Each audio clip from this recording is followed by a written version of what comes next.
Brother, today we step into territory that is neither comfortable nor casual, and it is absolutely not meant for those who prefer to look away. What I'm about to share carries genuine weight. And before we go a single step further, I want to acknowledge something, the strength it took to get you here. You saw what this was about at the start, and yet you chose to stay, to listen, to confront the kind of truth that most men spend their whole lives running from. That kind of strength doesn't announce itself. It's quiet, steady, and deeply powerful. This is not a performance. We are not here to discuss clever tactics, charm strategies, dating scripts, or surface-level advice. We are here for something far more serious. The truth raw, unpolished, and completely unfiltered. The kind of truth that can rattle the very foundations of what you believed about love, devotion, and trust. The kind that may reopen wounds you thought had long since closed. But sometimes, brother, becoming the man you are meant to be requires exactly that. It requires you to go back to those old scars and finally understand what they were really telling you. What I'm about to walk you through is not a dramatized story crafted for clicks or views. It is not invented. It is drawn from real research, genuine pain, and the unspoken experiences of men who have suffered in complete silence. For days, my team and I have worked to bring these truths together, not for recognition or numbers, but for men like you. Men who carry their heaviest burdens alone, because no one in their lives ever had the courage to be honest with them.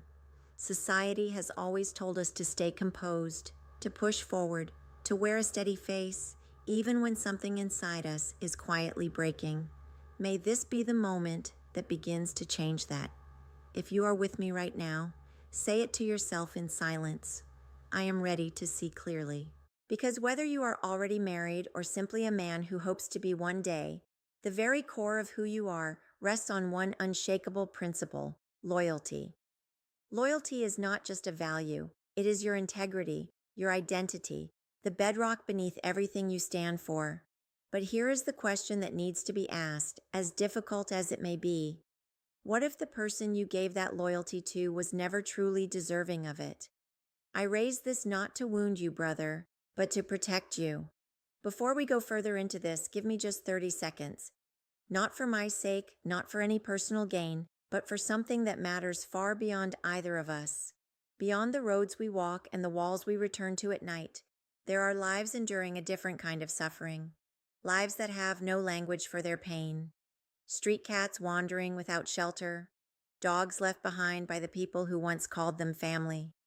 Animals with no voice, yet every bit as deserving of compassion as any living creature. I don't come from privilege. There are no corporate backers or polished studios behind what I do. What I genuinely have is you. Your presence, your support, your willingness to show up. Together, we have built something that even I could not have imagined alone. Not for praise, but for purpose, to keep these forgotten lives fed through the night. Even the smallest contribution, the cost of a single cup of coffee, can make that difference. If something in you responds to that, then act on it. Not from obligation, from compassion. That alone is more than enough. Now breathe, because from this point forward, brother, we walk into the fire together. November 6th, 1948, Chicago. A 34-year-old man by the name of David Miller was standing at the beginning of a story that would leave a permanent mark on his soul. He was not a man of wealth or influence. He was simply a man of extraordinary loyalty. That same year, he married a woman named Claire Evans, someone he believed with his whole heart would walk beside him for the rest of his life. This was not a marriage of convenience or circumstance. It was genuine, rooted love, the kind that makes poets reach for their pens. Claire would look at him and say, Asterisk, David, you are everything I could ever want. Asterisk.